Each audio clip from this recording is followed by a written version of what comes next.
Good morning. This is Rich Sierra, president of the Florida Small Business Legal Center. This is episode 31 of Business SOAT podcast. We're very excited to continue our conversation with Mike Sierra and Carolyn Castille from emailonperformance.com and flypad.com. Welcome to the show again. Yeah, flightpathgolf.com, but yes. Flypadgolf.com. Okay, thanks for correcting me. Yeah. Got to get the URLs right. Yes. Very, very important. So in our last segment, we talked about what makes partnership work, and you told us about the values that you had and the values that you came up with, which are phenomenal. I mean, as a couple and also as a business partners as well. We talk about trust, loyalty, religion, family, commitment, lifestyle, honesty, self-discipline, self-improvement, finances, and we also added, the golden rule, vision, because, without vision, you will not be able to move forward, and that vision as business partners and life partners is very important. Something that I also mentioned is that one of the things that I think successful partnerships is the respect that you have for each other. And I think respect is extremely important, whether it's in a business partnership, but also in a personal partnership as well.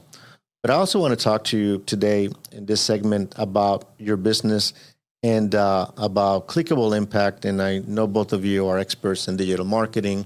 And I did a marketing segment just a few weeks ago on principles of marketing and what I believe in. And that's kind of my passion as well, as you know. And from my perspective, but I think from your perspective, especially you working with digital marketing and you have an agency, I want to get your take and also advice for our listeners about if they want to get started with digital marketing, how do they begin? They want to do social media, how should they start? So let's start. Carolyn, tell me about Clickable Impact. What is Clickable Impact? Yeah, so Clickable Impact is our marketing agency. We've done all kinds of internet marketing. Our number one offer is called Email on Performance, where we do email marketing for commission for e-commerce businesses all over the world. We got clients in Middle East, Thailand, in the United States, Europe, and we do it all day, every day. And it's a lot of fun. That's awesome. Mike? Yeah, so Clickable Impact started as a full service marketing agency that really did anything between B2B lead gen or e-commerce. And then over the course of years, learning. It's been 6 years now since we had the business. Over the course of 6 years, we learned that our strongest service was email marketing because it was something that we can continuously do predictably and efficiently and provide credible results for clients. So we niched down and focused just on that. So tell me more about that. So we used to do, as a marketing agency, a lot of business owners would come to us, and they come to us for two reasons. They either need help growing their business or they need help saving their business. Dun, dun, dun. And originally, we didn't know that. We didn't know when we first got started out. We're just like, hey, we have all these skills. We know how to run ads. We know how to get leads to get sales. So like, yeah, well, let's do your marketing. So it started with, hey, let's run your ads. And then we're like, oh man, your website's not great. So let me do your website. And then it turns into, are you guys following up with these leads? I can't get you sales if you're not following up. All right, let me do email marketing for you. And then it's like, I'm doing your email marketing, I'm getting you leads, and then you're not great at sales at all. So let me try to help you even more. So then what ends up happening is it started out as a relationship where I'm supposed to get you leads or sales for your e-com store, but then it turns into me running your business. So you just outsourced your business to me. Because if you think about what a business is transactions. If I said, hey, I did business with this person, that I'm doing a transaction with you. So without transactions, you don't have a business. And if you're outsourcing the transactions to me as a service provider, you basically outsourced your business to me. So then but I don't own your business. So you as a business owner, what are you doing? Are you doing customer service, product development? Like what happened? So we learned to stop doing that because there was reasons for success that we were not having on certain accounts because of things outside of our control, whether the product wasn't good or how they were operating the business wasn't great. So that became very stressful. And then we're like, all right, no more taking over someone's business and having them outsource everything to us. Let's just handle one piece of the marketing system that we know we can do predictably well and repeatably well. That's low cost for us, but adds tremendous value to the customer. Tremendous profit. Because if you think of all the marketing budget that goes into ads and creating contents and, marketing is expensive nowadays, right? So how do we squeeze more juice out of the orange? We do email marketing. The email doesn't cost anything to make other than the labor and strategy and all that. But you have to pay Facebook $1 to get in front of any eyes, Yes. Mm-hmm.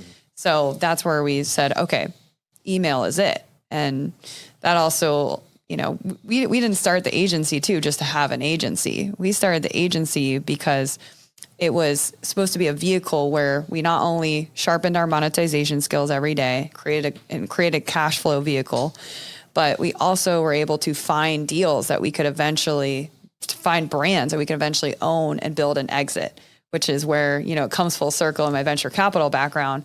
I said, wow, investors really suck at due diligence. You can't really tell what the company's doing. But if we're able to do like a quasi deal with a brand through the agency and really being able to feel them out, then we can figure out how can we eventually own this brand, right? So you look at Clickable Impact as kind of like our hub where we can, just have a really good foundation for monetization, and also kind of our holding company where we can do deals like FlightPath that eventually we can build to sell. Tell me about FlightPath. FlightPath was our first home run deal. So we had about 5-ish brands that we tried to scale.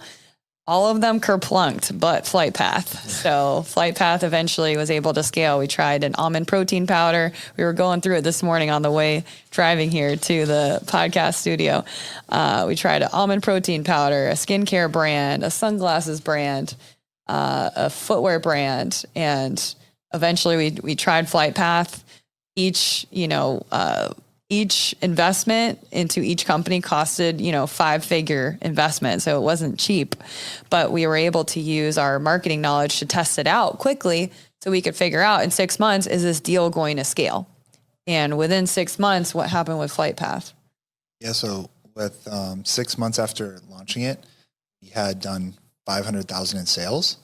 And then we negotiated with the inventor at the time to acquire 51% of the business. Yeah. So we started it as a licensing deal. So, something to get our foot in the door and try this out. We said 6 months, we're going to buy your product at wholesale. You're going to shut down all of your website stuff because it's not bringing in sales anyway. And we're going to start a new website with a new co and just buy it wholesale from you. Let's see what happens in 6 months. It was a hit in 6 months. Was it profitable? Not yet. It was a very small net loss. By the end of the first year, we were at a $60,000 loss, so that was like 600,000, 700,000 in sales, a little bit of a loss, but we knew this thing had legs, and we knew with a few tweaks, we could make it profitable and scale. So that's when we decided to go into, business partnership with the inventor to say, hey, we're ready to scale this. That is awesome. Mike told me about how do you get to meet Danny Whalen? Tell me the story about how you got to learn about FlightPath. That's a very interesting story. So Caroline was actually the person who met Danny first. So Caroline. Yeah. I was at the UCF Joust. We love UCF. We speak at UCF, University of Central Florida. We speak there all the time, so we're in the community. I was at the Joust, which is their annual business plan competition, where if you're a student at UCF and you have an idea, you can pitch it and then win money, right? So we always usually attend those things. I was attending there. Danny was there.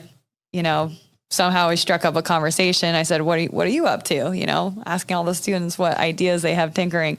And he said, hey, I have this golf tee, so it was a little piece of plastic size of your hand, like normal golf tee size. And it's like, that's interesting. Let me bring this to the office and figure out what we want to do. I said, hey, it's this budget to market it if you want, or maybe we do a performance deal. Shrugged my shoulders because I was like, maybe we should do this venture capital performance deal thing later. We have a good thing going with the agency. But I brought it to Mike, and Mike looked at it. And what did you say, babe? Yeah. So when Danny walked into the office, he walks in, he's like, hey, I'm here to see Caroline. And I'm like, all right, she's in her office. She's finishing up a call. And so he pulls out this piece of plastic out of his pocket. And it was the most interesting, unique golf tee I've ever seen. He's like, yeah, I have a patent on this, the utility patent for the fact. And he's like, I have 7,000 in sales and no money. $7,000, not even units. Yeah, $7,000 in sales, which he got. He sold it to a distributor one time who had put it in the PGA Superstore, right? And it was tanking there. It was not doing well at all. And I looked at it and I was like, okay, I think that this product could be something that all golfers would go crazy over. And I remember that I had a professor in college who wanted to bring like a group of students to China to go and look for small products like this. And my professor said, you want to find a product that is easy to manufacture, small, basically made out of plastic, something that's cheap to manufacture, that has incredible margins that you can sell millions of. And so when I saw this golf tee, I remembered that and I was like, this may be that product. I think that's part of like what influenced me to really convince Caroline to take this on as a performance deal. Yeah. So this was the 5th project we tried. And I was like, are you sure? Because we busted a lot of money, a lot of time, a lot of resources. Maybe we should do, just the agency thing for a bit until we, get on common grounds here. And Mike was really, really about it. He really thought he had a really good instinct. And sometimes you just kind of got to trust your business partners that they know if they really feel strongly about something. If it's a 10 for Mike and like a 2 or 3, I'm not that strong about it, then I'm going to go with Mike's side on it. Because if he really feels instinctual about it, then let's make a move on it. So we did. Yeah, I mean, every business venture has a limit of risk. And we're never going to be 100% sure of anything. That's why we are business owners, because we like taking risk, but it's a calculated risk. And the way I look at it, if you're, anything over 80%, you might want to give it a shot, at least think about it, depending what type of risk we're talking about. But we're never going to be at 100%, and pretty much, especially in business, and we're trying to new marketing strategy, a new venture, anything that we're trying to pursue that requires us to invest money. It's not a perfect science. Yeah. If it was, everybody will be doing it. So, exactly. So we got to start somewhere. But that's a great story that you talk about, seeing an opportunity and in essence following your instincts and listening to remember what your professor told you, Mike, that, what a product to look for. You say, this meets the criteria. Plus, you had somebody who had a utility patent. Yeah. And at some point, I believe that he would have continued. He would have found somebody else if it was not you. The patent has a lot of clout. Yeah, and I think that's something I learned from venture capital. Every time we looked at a deal, we would decide it with the board, right, of investors. We would look at, just different applications. And if it had a patent, it was probably like 50% more likely to get approved, to get pitched in front of a group, because investors just like patents. It's more barrier to entry, So I looked at it, I'm like, okay, it has a patent. It's worth exploring more. Let's see what Mike has to say. And then bam, it happened. That's awesome. Congratulations, by the way. Yeah, I want to go back to, we're talking about email on performance. Tell me more about that. Yeah. So I think a lot of what's happening in the space right now in e-commerce and in general is, like we said before, it's really expensive to market your business. Email marketing is the best profit channel you're ever going to have, at least for the next 5-10 years, until either Google doesn't allow us to email anymore, unless there's a technical change. But we really found our niche in that. And what we do in the service is we create automations, we create campaigns that allow the business to make, an extra 10, 20, 30% on top of whatever they're making top line. So let's say an e-commerce store is making $100K a month. We could probably help them make an extra, go to 110, 120, 130,000 or more just from doing email marketing and text message marketing correct. So a lot of business owners, they think of traffic as being very important. Traffic meaning, let me run some ads so I can make sure I'm getting website visits, right? But email marketing is always a second thought. We're kind of like the janitor in the office. Everybody wants a clean office, but nobody wants to clean, right? Everybody wants email marketing. Nobody wants to do it because it's a lot of freaking work. It's a lot of work. Yeah. We found a perfect process where we can, implement our system and make profit happen, more profit.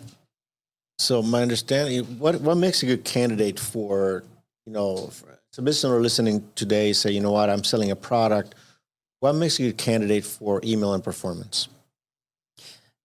The first question you have to ask is, does my business model work already? If you can put $1 into Facebook and get $2 out, great. We're going to be a force multiplier where we can probably help you get $4 out instead of $2 out in Facebook. So you have to have a traffic channel that's already working. You have to have a business that's already working. You can't just use email marketing if you're an e-commerce store. You need really like 4 things to be working really well. 1, your traffic has to be working really well. Meaning if I put $1 into Facebook and get $2 out every day consistently, that means traffic is working well. The second thing that you need is a really good website that converts. Nowadays, it's just a 1-page landing page. We do thousands of units a month on flightpathgolf.com. We just need one really good lander that talks about whatever hero product or bundle of products that you have. And then you can sell them more products through email.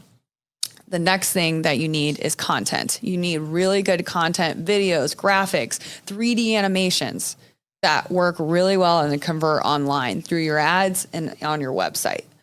And then the final thing, the 4th thing is email marketing. So once traffic, content, and your website are working really well, then you bring in email and text message marketing to make sure that we're bringing as much profit in as possible.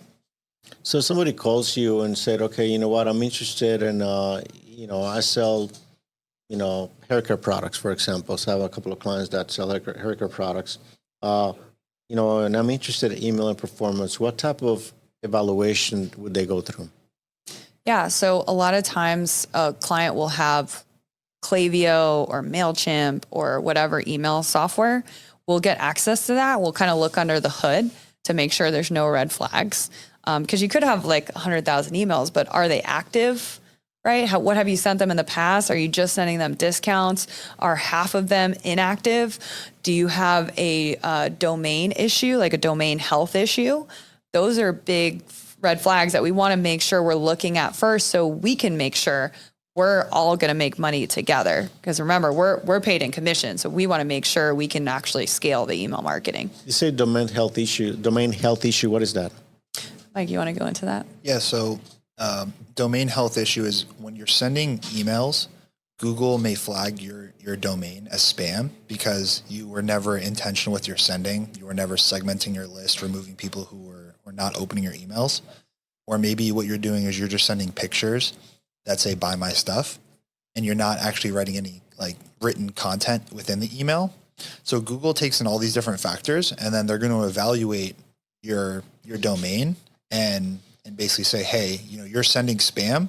We're going to flag your domain and we're going to give you a score, right? And the lower that score, the more emails are going to end up in spam than actually in the inbox. Okay. And that's a lengthy process for us to fix. It can be fixed, but it takes a long time. So when we get all these emails that come in and basically all of a sudden some of them go to the spam folder, it's because Google already flagged them. Yeah. Google has evaluated you as a sender and said, hey, you're not sending quality content. And the people who you're sending it to don't open or like your content because they're not clicking, they're not engaging with it. And because of those different reasons, we're going to remove it from the inbox to help their customer. Because Gmail, right, Google provides a service to the customer. Okay, and so they show up in junk. They're basically dead on the water. They're really in bad shape. It's kind of like a train, right? So it's once you get a train moving, it's very hard to stop. So if your train is moving and you have a domain that's already flagged by Google, it is hard to get it back. It takes a long time to stop that train, fix it, and then move it. So for clients that we have fixed the domain health for, it takes at least 90 days, maybe even 4 months until we can get the domain health back and then get the sales back up. Okay. No, that's a great point. One of the beauty, I think, from your system is that you take all the risk. If they're a good candidate, they meet the criteria, and then they, based on your analysis, your evaluation of that business and the product, and if they, you take the risk. You're basically investing your money, your own time, and you get paid basically on a commission over and above after they meet their sales. Explain how it's work in terms of your commission structure, or how do you get paid on email on performance? Right. So it's different. It depends on what size you're at. So if you're doing over 500,000 a month in email marketing revenue, or if you're doing under 500,000 a month in email marketing revenue, we usually just take a flat commission. So we usually take 14% of whatever dollar that comes in email sales. So for usually 99.9% of e-commerce stores can't afford that because there's usually some pretty healthy margins there. And we're finding new revenue that they never had before. If it's a brand that's a little bit bigger, they're doing, over 500,000 a month in email marketing revenue, then we'll usually do like a smaller retainer than we normally would charge, plus a percentage commission above whatever average in revenue. So it makes it fair for everybody. But usually it's just a straight commission. But that's something you discussed with them beforehand, after Correct. you did evaluation. Yep. There's no real cost for them to call you and evaluate their business. Right. If they have an e-commerce store, they're selling products, they're a potential candidate. Correct. Very important. If you were going to give advice to, say, a business owner who is looking to begin advertising and doing digital marketing, what advice would you give them? Say they don't know anything.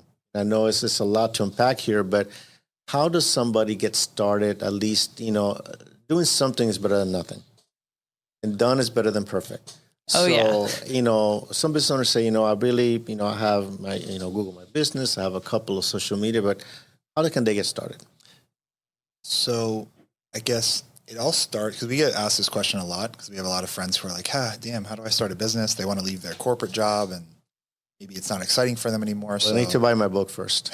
Yes, they do. Any new entrepreneurs, please buy Business SOS first. If I had that book before my first partnership, which Mike is not my first business partner, I had 3 or 4 partnerships that went south. I would have loved to have that book. So that's the first step. Second step is follow whatever Mike's about to say. Yeah. So step 1 in starting any business for anybody is, do you have an offer or product? And do you know who the customer is?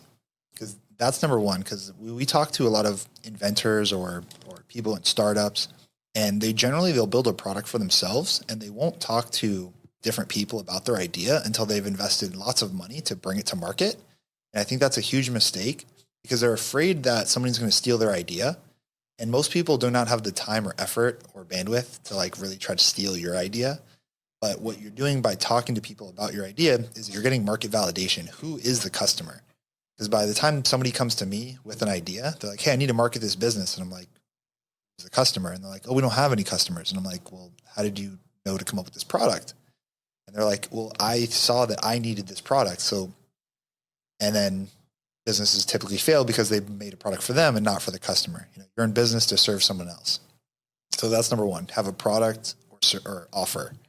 The second thing is, do you have a way to sell this thing? How are you going to actually deliver it? Is it a service that you're performing for someone, or is it a product that you're going to ship? Do you actually have something to sell?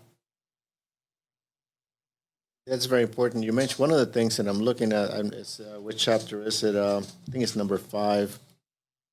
Yeah, 5. In Business SOS, one of the business mistakes business owners makes is lack of knowledge how the business is going to make money. Horrible. And it is astonishing to me how many business owners go into business and they just sign leases, expensive commercial leases, and when I ask the question, have you done a business plan? They say no. And I'm like, you need to do that first. You need to do a simulation. Just because you have a good idea, that does not mean that it's going to work on paper. Yeah. You got to do a simulation how, who you're going to sell to, as Mike said, and how, what is going to be your profit margin? Who are your customers? What are the demographics? If you're providing a service, who are you serving in terms of your service product? Who are you selling it to? How are you going to sell it? What is the capital requirements that you need to get to launch this product? Those things have to be put in a business plan, and there are many on the web that you can download, and various templates, and they're better than nothing. It's just simply they're questions and answers that will trigger you to think about going into business before you actually go into business. That's so important, because if people don't do it, then, they go with emotionally, they get involved, they're excited, and they crash and burn. Right. I think it's also mindset, like we had a call center that we were looking at hiring, and they were supposed to be the best of the best for FlightPath because we're getting influx of customer service. And we thought maybe they would want to do a 90-day agreement, something like that. They asked for a 12-month commitment for $3,000 a month, 12 months. That's a lot of money just for a call center. Yeah. So if entrepreneurs can think, how can I do that a little bit less risky? It might take a little more work, but how do I do it a little bit less risky? Here's the option B, right? We just hire a few people for hourly, right? For them to do customer service, and we just build an SOP for that. And that's what we did. Now we don't have to worry about an extra $3,000 a month in expenses, because it's not just $3,000 a month. Mm-hmm. It's $3,000 a month in profit we have to come up with. Yes. Right? And if our profit margin is only 10, let's say it's 10%, hypothetically speaking, we got to come up with $30,000 a month in revenue to just justify that. Just to pay the call center, yeah. Right. And I don't think a lot of entrepreneurs think that way. $3,000 a month is not equal to $3,000 a month in revenue to make that whole. It's $30,000 or whatever your margins are. It's times whatever your margins are. Yeah. Yeah. So that's one of the mistakes people make. And usually when they're very, very green, I send them to SCORE. I said, get a copy of my book and go to SCORE. And that's the service that is provided free to business owners, and it's nationwide, that gives them, assign them a mentor and gives them guidance on how to start a business. Because if businesses start, you need a foundation for your business. If you don't have the proper foundations, you're not going to make it. This is really hard. And even when you know what you're doing, things go south. Things will happen out of your control. You need to know how to navigate those. But somebody starting out, and the mistakes they make is they don't know how to, they buy businesses. People buy businesses out of emotional reaction. And I see that with couples, husband and wife. They just want to, they're empty nesters. They decide they have some money in the 401k. They want to buy a business because they think it's going to be easy money. And I'm like, no. Good Lord. And I've seen, unfortunately, really bad decisions that people make, including using, borrowing money from their houses to guarantee an SBA loan. It's just the problems compound, and then they do it on their own. They buy businesses on their own without an attorney. They don't do the proper due diligence. Then they find out that, very seldom when you buy a business, it'll be exactly the information that you provided to you and what your expectations. When you buy it, very seldom will be exactly as you thought it was going to be. It's not. There's something, it's like sell a house. You buy houses. People paint it. People fix the, little cracks. But something is going to happen in the house that you did not know about, you did not find out, and the owner did not know. Yeah. So nobody committed fraud. Nobody misrepresented. It's simply that it's not what you expected. So in a business is very different because the due diligence has to be very, very clear. And even when you do diligence, something is going to happen that you don't know. So, but they do that. Yeah, that reminded me. So one of my mentors early on taught me that he said he's made the most money he's ever made was by trying to reduce risk rather than trying to maximize profit. And a lot of people will make these decisions trying to cut corners to reduce their costs.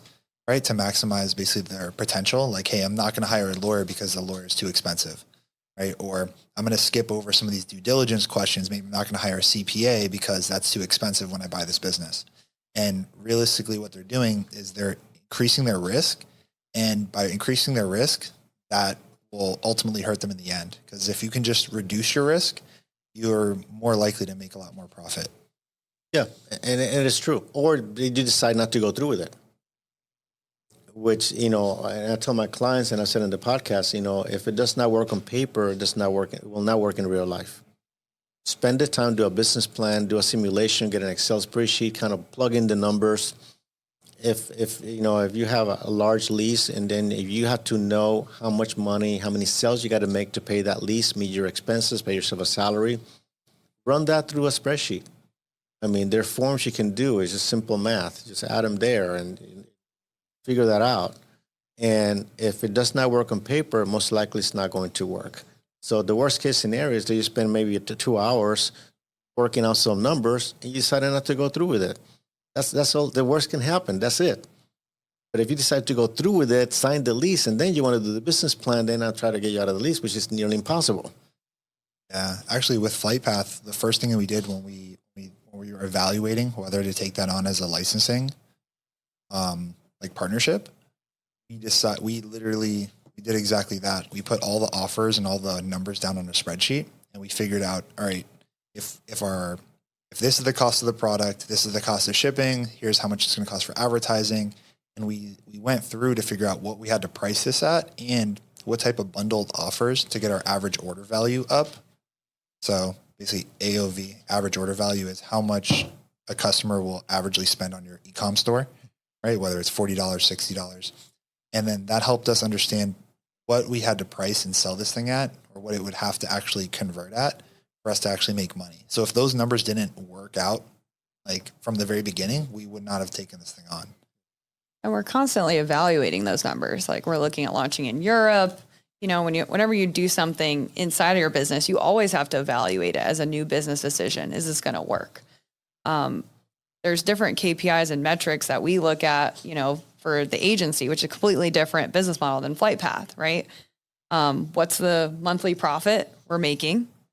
What's the net new business we're getting, new clients every month, right? And then what's our churn, right, of current clients that we have? Those are the 3 KPIs that we use to make financial decisions, strategic decisions, just within the agency, and then FlightPath has its own separate KPIs that we look at too, that help us determine, whatever financial decisions, maybe a new partnership, how do we structure it legally, things like that, because KPIs, you always have to evaluate those things when you start out the business. But we have a meeting with our finance team weekly where we're tracking things, we're looking at things all the time, because especially our business is on the internet, both businesses, agency and FlightPath, we're looking at those numbers and seeing how they're changing every month to month, week to week, so the financials don't stop at the beginning too. Yeah. You also got to make decisions, quick decisions. And as I learned, as you grow, you got to make bigger decisions faster. You cannot, if something is not going right, you got to pivot quickly. Yes. It's going to go bad if you let it linger and not do something about it, in the short term. Anything else you'd like to share with us? Things we talked about. I think you mentioned something about one of the advice you told me about finding your equal. Yeah. This is kind of part 2 of the golden rule, which is, finding your vision. Last segment, we talked about the 10 values of the partnership. So if you didn't watch that, go back and watch our previous episode with Rich.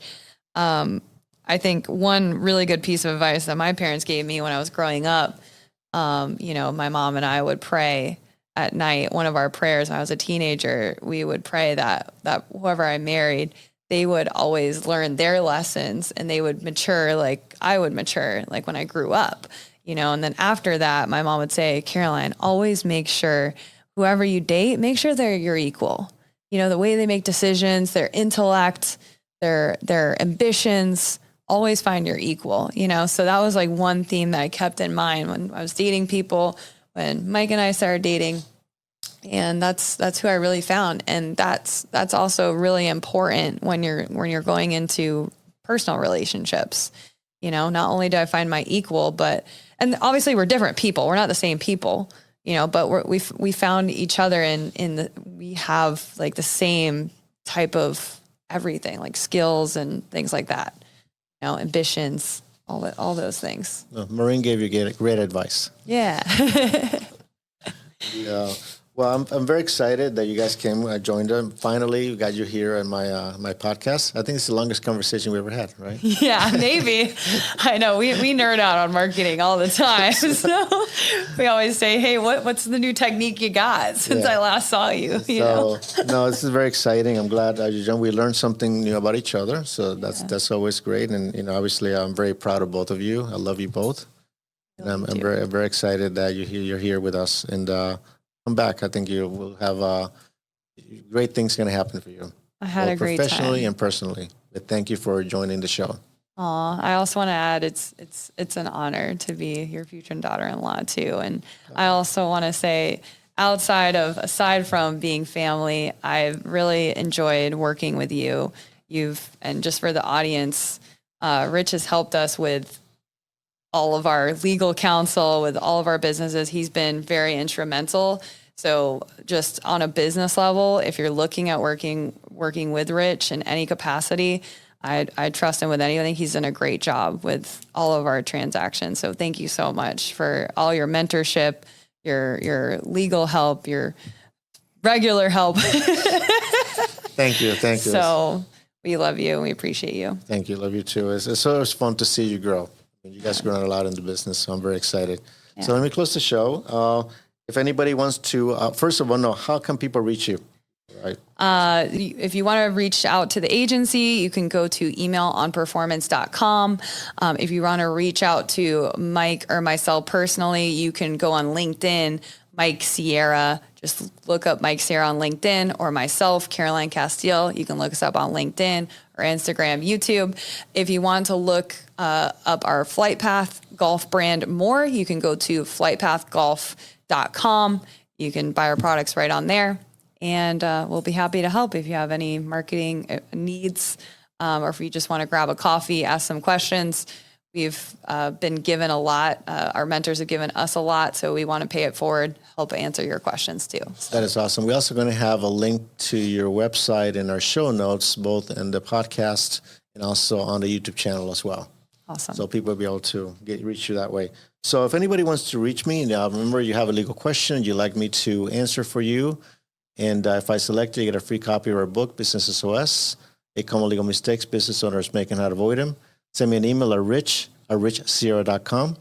If you want to learn more about the legal services that I offer, our website is Florida Small Business Legal Center.com. And we're on Facebook at FSB Legal. YouTube channel is youtube.com at Richard Sierra. We're on X at Rich_Sierra. Instagram channel, that's FSB Legal. Our number is 866-842-5202. Remember the book, Business SOS, 8 Common Legal Mistakes Business Owners Make and How to Avoid Them. It's available on Amazon, Barnes & Noble. You can ask for your local bookstore. Remember, you can follow us in Apple Podcasts, Spotify, wherever you enjoy your shows. Remember to subscribe as well. Until next week, this is Rich Sierra. Remember that my goal is to help you succeed.